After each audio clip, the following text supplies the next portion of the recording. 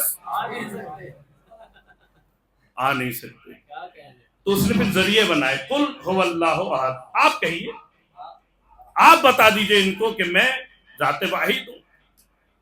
اور انہوں نے پھر دنیا کو بتایا، انہوں نے سمجھایا، اللہ نے یہ نظام قائم کیا کہ جو معرفت کے سلسلے ہیں، جو معرفت کے سلسلے ہیں انہیں ہم بتدریج تمہارے ذہنوں میں اتارنے کے لیے ایسی مخلوق کو پیدا کر رہے ہیں، ایسے لوگوں کو ذریعہ بنا رہے ہیں کہ جن کے ذریعے بآسانی تم ہم تک پہنچتے چلے جاؤ گے۔ بس تمہیں اتنا کرنا ہے کہ جو علی کہے اسے مانتے چلے جانا، جو محمد کہے اسے مانتے چلے جانا، جو میرا حسن کہے اس پہ عمل کرتے چلے جانا، جو فاطمہ کہے اس پہ عمل کرتے چلے جانا۔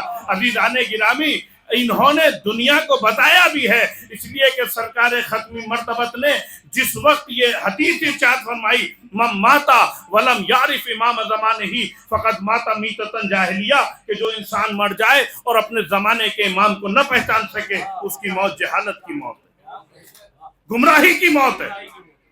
وہاں سرکار ختمی مرتبت اللہ کے اس حکم کی ادائیگی کر رہے تھے کہ دنیا کو پتہ چل جائے کہ یہ کون ہے، ان کی معرفت کا سلسلہ قائم ہو جائے۔ سرکار نے کہا اگر زمانے کے امام کو نہیں پہچانا تو موت جہالت کی موت، گمراہی کی موت ہے۔ اچھا یہاں حضور سرور کائنات یہ بھی تو کہہ سکتے تھے من ماتا ولم یجعل امام زمانہ فقد ماتا میتۃ جاہلیہ، جو انسان مر جائے اور اپنے لیے امام نہ بنا سکے اس کی موت جہالت کی موت ہے۔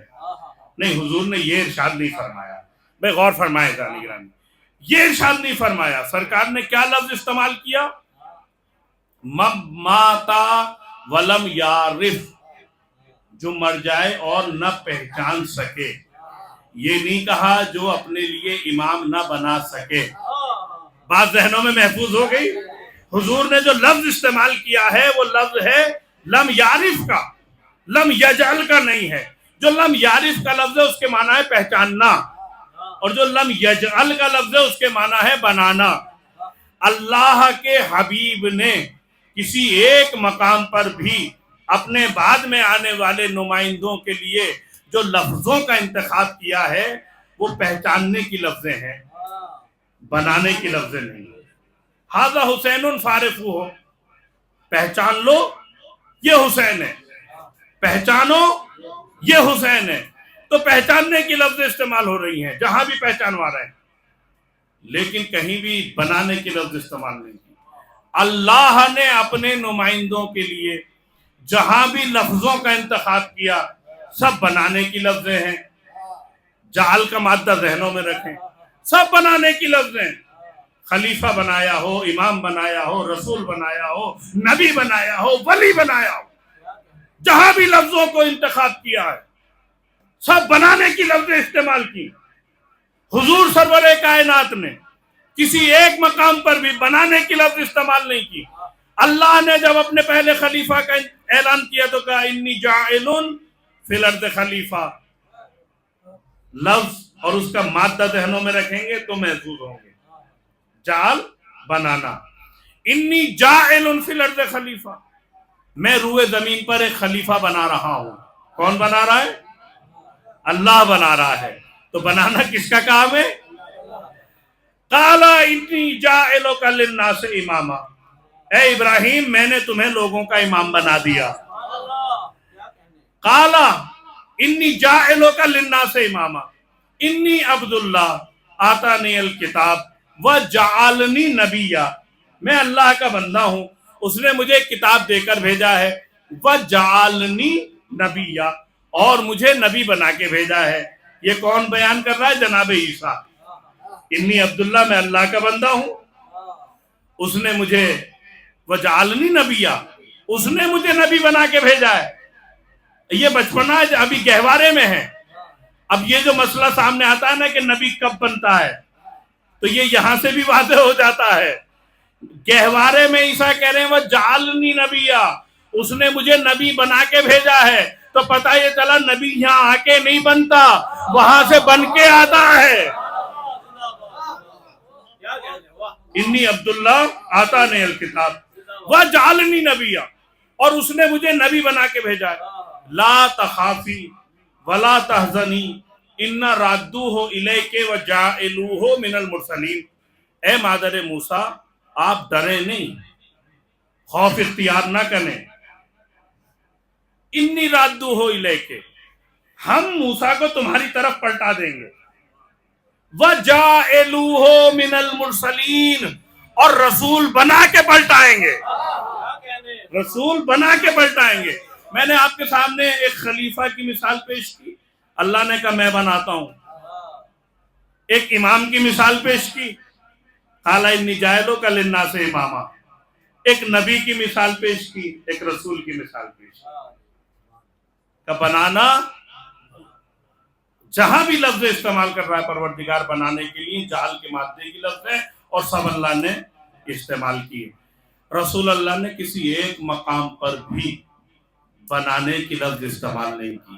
اللہ نے جہاں بھی لفظ استعمال کی، انی جاعل فی الارض خلیفہ، قال انی جاعلک للناس اماما، انی عبداللہ آتانی الکتاب وجعلنی نبیہ، لا تخافی ولا تحزنی انا رادوہ الیک وجاعلوہ من المرسلین، اور ہم موسیٰ کو رسول بنا کے تمہاری طرف پلٹا دیں گے.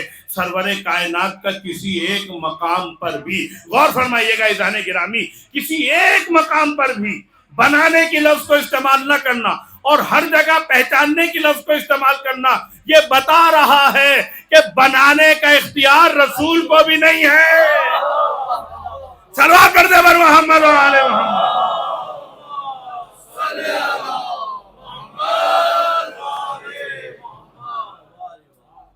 بنانے کا اختیار رسول کو بھی نہیں ہے. پھر رسول کا کام کیا ہے؟ اللہ کا کام ہے بنانا، نبی کا کام ہے پہچانوانا. بھئی اب ذرا سا آپ یہ خاموشی کا جو سما ہے تھوڑا سا اسے توڑ دیجئے کچھ لمحوں کے لیے. اللہ کا کام ہے بنانا، رسول کا کام ہے پہچانوایا. اللہ بنا کے بھیجتا رہا، یہ پہچانواتے رہے. کبھی حالت سجدہ میں پہچانوایا، کبھی خطبے کو منقطع کر کے پہچانوایا، کبھی مباہلہ میں لے جا کے پہچانوایا، کبھی غدیر میں ہاتھوں پہ اٹھا کے پہچانوایا.